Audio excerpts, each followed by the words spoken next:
Si te ha interesado esta historia después de haber visto la biografía y cronología, es el momento oportuno para que veas la única película que se ha llevado a cabo basada en estos hechos.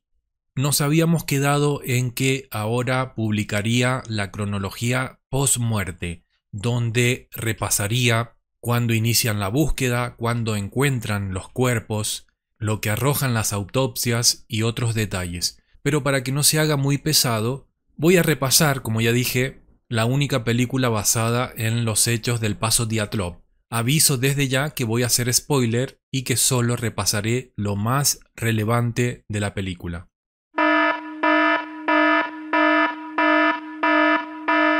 El nombre original de la película, Devil Pass, traducido al español sería El Paso del Diablo. Fue estrenada en el año 2013. La película es del Reino Unido. La mayoría de los actores son de nacionalidad del Reino Unido, pero hacen pasar como que todo transcurre desde los Estados Unidos. El film está realizado al estilo de La Bruja de Blair o Actividad Paranormal. Seguramente que has visto alguna de estas dos sagas, donde los protagonistas mismos van grabándose, documentando y contando la historia en sus propias videocámaras y teléfonos. En este caso, es un grupo de 5 jóvenes estudiantes norteamericanos de la Universidad de Oregón. Una chica estudiante de psicología, un chico cineasta, una chica ingeniera en audio y 2 chicos guías expertos en senderismo y montañismo. Inician su viaje desde Eugene, Oregón, Estados Unidos, hacia Rusia y van documentando su viaje para encontrar la verdad de lo que sucedió en los Montes Urales, aquel año de 1959 con el grupo Dyatlov en el Kolatsa-Kil, también llamada la Montaña de la Muerte. Apenas inicia la película, arroja un dato interesante sobre un periodista. Se trata de Yuri Yaraboy. Voy a poner el nombre real en ruso. Bien, este escritor y periodista soviético ruso escribió un libro titulado, voy a poner el título original del libro, y hay varias traducciones, tanto como en inglés y en español.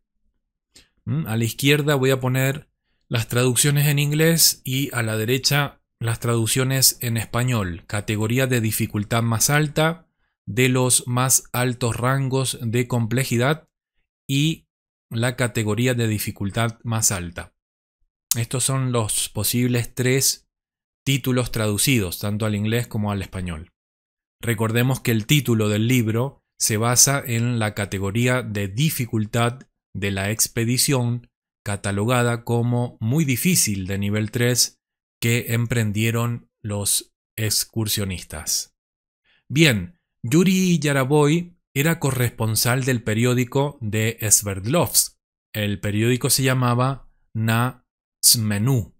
Cuando tenía 27 años, fue miembro de uno de los grupos de búsqueda creados para buscar los cuerpos de los excursionistas en los Montes Urales del norte. Yuri Yaraboy muere en un accidente automovilístico junto con su esposa, quien era profesora de la Facultad de Periodismo de la Universidad de los Urales. Junto a ellos, en el vehículo también viajaba su hijo Nikita, quien sufrió una lesión cerebral traumática grave durante el accidente. Yuri Yaraboy fue enterrado con su esposa en el pueblo de Kochubey, en Dagestán. Y según la película apenas inicia, arroja este dato que Yuri Yaraboy junto con su esposa no mueren en un accidente, sino que fue más bien un atentado. ¿Por qué? Porque él había escrito un artículo en aquella época muy sensible, que tenía información, se ve sensible, sobre el incidente del Paso Dyatlov, sobre la muerte de los excursionistas. Y algo curioso también es que él se vio obligado a cambiar varias veces el final de su libro. ¿Por qué? Porque tenía información, se ve muy sensible, que quizás el gobierno no la iba a aceptar. Después de la muerte de Yaraboy, toda su documentación sobre el incidente del Paso Diatlov desapareció misteriosamente. ¿Sí? Entonces esto es importante comprobarlo en la investigación, si este periodista ruso soviético fue asesinado, no murió en un accidente, ya que la ruta por donde viajaba era una ruta prácticamente vacía, no había tránsito. Entonces, qué casualidad que pierde el control o termina accidentado en ese vehículo, ¿verdad? Bueno, voy a repasar unas fechas que también son parte de la investigación. La muerte del grupo Diatlov, como ya repasamos anteriormente, fue el 2 de febrero de 1959, aquella madrugada. Este hombre, Yuri Yaraboy, muere en agosto de 1980, a los 48 años. Si sacamos cuenta, desde la muerte del grupo a la muerte de Yuri Yaraboy, habían pasado 21 años de aquellos hechos. Pero ¿acaso él conservaba información delicada sobre aquel incidente del Paso Diatlov? ¿Por qué 20 o 21 años después es asesinado y no antes? O quizás no fue un asesinato, es lo que vamos a comprobar, fue un accidente, no lo sabemos. Pero todo apunta a que puede haber sido un atentado debido a que todo el material que él tenía desaparece. Así que, bueno, esto es un dato muy importante que arroja al iniciar la película sobre este periodista ruso soviético. Continúo entonces avanzando en la película. Hay algunos datos que quizás cambian, no sabemos por qué, quizás para proteger identidades y esas cosas. Cuando llegan los 5 estudiantes a Rusia, a Ibdel, visitan un hospital psiquiátrico con la intención de hablar con el único superviviente del grupo, ya saben, Yuri Yudin, quien abandona por problemas físicos. Esto está fuera de la realidad. No es así, ya que el hombre, Yuri Yudin, el único superviviente, continuó su vida a pesar de los hechos y nunca fue ingresado a un hospital psiquiátrico. Entonces esto quizás lo hicieron como para darle un poco más de impacto al espectador. Y acá abro paréntesis para resaltar una observación. A medida que yo fui hurgando, buscando información acerca de esta historia, encontré un montón de videos de información acerca de lo que ya hemos repasado antes, cronología, datos de la historia y demás, pero nadie se enfoca en qué sucedió con el único superviviente, qué pasó con él. Entonces, en el próximo video voy a dedicarle un cortito capítulo a Yuri Yudin, el único superviviente del grupo. Cierro paréntesis.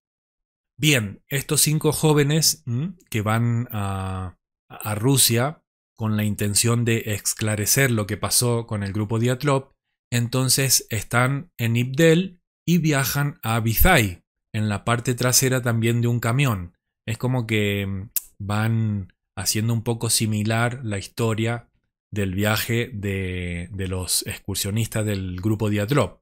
Al llegar a Vizay, hablan con una anciana quien había sido parte de la búsqueda del grupo Diatlov.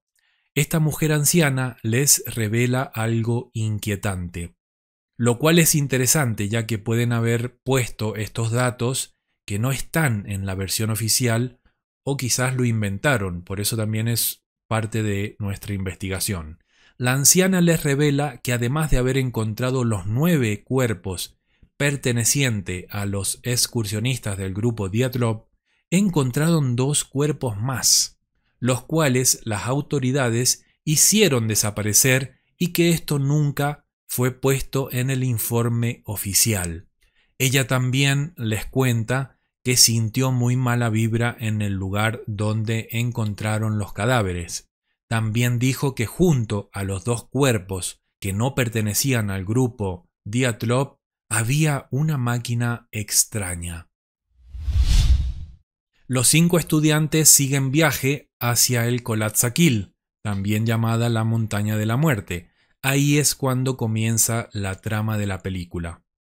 Esto es importante ya que dejan en la película algo para investigar. En la semana de los hechos sucedidos con el grupo Dyatlov, lugareños cercanos al Colatzaquil aseguraron haber visto muchas luces en el cielo, las cuales las vincularon con ovnis. La prensa dijo que era una condición atmosférica inusual. Entonces esto es muy importante investigar esas luces, esos avistamientos en el cielo, ¿qué fueron realmente? Porque más adelante voy a también hacer un repaso acerca de la serie. ¿Sí? Hay una serie rusa donde se enfocan mucho en estas luces y al final es muy pero muy evidente cómo evaden estas luces haciendo hincapié que no tienen nada que ver con ovnis o extraterrestres, sino con experimentos soviéticos de misiles. Pero bueno, eso ya lo vamos a dejar cuando repase la única serie sobre los hechos sucedidos con el grupo Dyatlov. Bueno, cuando llegan finalmente al Colatzaquil, pasan su primera noche. Al despertar por la mañana encuentran unas huellas extrañas alrededor de sus tiendas de campaña, como si hubieran bajado del cielo, hubieran caminado por allí y luego subieron nuevamente, dejando solamente las huellas en el suelo. Siguen avanzando y escuchan y graban sonidos extraños. Siguen avanzando y encuentran más huellas, las cuales conducían a una antigua antena meteorológica. Al abrir una compuerta de la antena encuentran una lengua. Lógicamente se aterran. Aún no he repasado la cronología post-muerte del grupo, pero cuando encuentran el cuerpo de Zina, le faltaba la lengua. Bien, por la tarde llegan finalmente casi a la cima del Colatzaquil y se dan cuenta que el GPS y la brújula no funcionan, como si hubiera algún tipo de campo magnético en el lugar o en las rocas del lugar de la montaña. Finalmente acampan y dos miembros de este grupo se apartan para explorar un poco. Encuentran radiación y van siguiendo la señal más fuerte hasta que dan con la entrada a un antiguo búnker en medio de la montaña. Lo escalofriante es que la puerta de seguridad del búnker se cierra de afuera, es decir, para prevenir que algo o alguien salga de dentro del búnker. De pronto hay una avalancha provocada y sobreviven solo 3 de los 5. Llegan 2 hombres armados y disparan contra ellos, hiriendo gravemente a uno de los 3 supervivientes. No les queda más opción que entrar al búnker para escapar. Dentro encuentran un laboratorio y según ellos dicen que ahora entienden por qué 2 de los cadáveres de los miembros del grupo Dyatlov tenían radiación, porque dicen ellos que entraron a este búnker. Continúan adentrándose y encuentran un cuerpo sin vida en una cámara de ejecución. Le abren la boca y ven que le faltaba la lengua. Era la que habían encontrado en la torre climática. De pronto aparecen criaturas diabólicas, las cuales terminan matando al que estaba malherido. Quedan 2 sobrevivientes, una chica y un chico. Logran zafar de estas criaturas quedando atrapados en una cueva del búnker, donde hallan un portal dimensional por donde estas criaturas viajan de su dimensión hasta el búnker. En las paredes encontraron símbolos Mansi. Finalmente no les queda otra opción que cruzar por el portal dimensional, ya que se iban a quedar si no ahí atrapados para siempre. Al cruzar el portal aparecen muertos cerca de los cadáveres del grupo Dyatlov. Esos son los 2 cadáveres que la anciana había contado que fueron desaparecidos por el gobierno. La máquina extraña que la anciana había descrito era la videocámara de estos 2 chicos.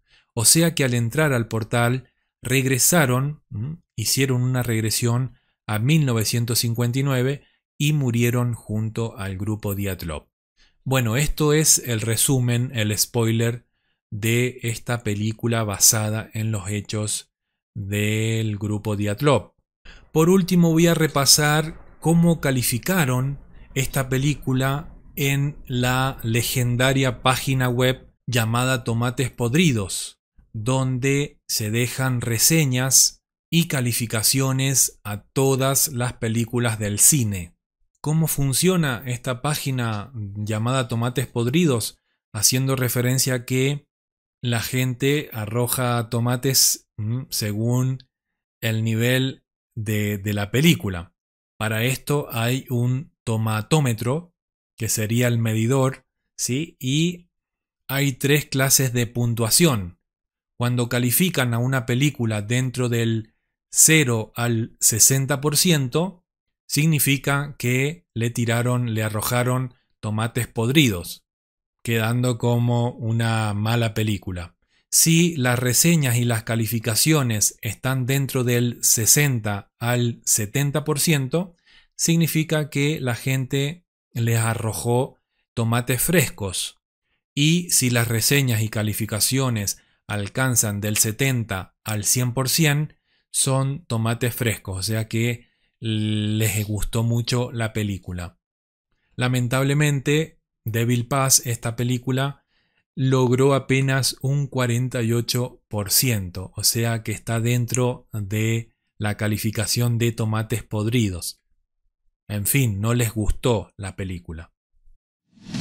Si me dices cuál es mi opinión acerca de la película, yo le arrojaría un tomate fresco, o sea que la calificaría dentro del 60 y 70%. ¿Por qué? Porque me gustó, arrojó datos interesantes. El final, sobre todo, es muy llamativo, ¿no? Cómo encuentran supuestamente el grupo Dyatlov un búnker. De ahí es que la radiación es encontrada en los cuerpos de 2 de los excursionistas rusos en aquel año 1959. Entonces también es parte de investigar si ellos encontraron algo, ya sea búnker o se toparon con algún experimento o seres extraños. ¿Qué pasó con esas luces en el cielo? Arroja datos muy importantes y sobre todo también el dato de el periodista ruso soviético Yuri Yaraboy. Bueno, espero que encuentres la película. Yo la verdad que no recuerdo dónde la conseguí. Simplemente puse el nombre y puse download, descargar. La descargué y la tengo guardada en mi disco duro. La he visto varias veces para tratar de comprender bien todo el hilo. Y yo creo que la puntuación tan baja de esta película es porque quienes hicieron las reseñas y calificaciones no se interiorizaron bien en la historia. Por eso dije al principio que es el momento adecuado para ver la película. Si tú no conoces la biografía y la historia como la hemos narrado anteriormente, lógicamente que no le encuentras sentido al hilo. Simplemente te quedas con lo básico del inicio de la película, que te dice que 9 excursionistas murieron en el Kolatskil, en la montaña de la muerte, también llamada montaña de la muerte. Pero más de eso no tienes información. Yo creo que por eso la han reseñado tan bajo. Bueno, nada, eso es todo. Entonces en el próximo capítulo voy a dedicar un resumen a lo que pasó con el único superviviente, Yuri Yudin. Nos vemos pronto, abrazotes, recuerda dejar un like, compartir. Nos vemos, hasta la próxima, bye bye.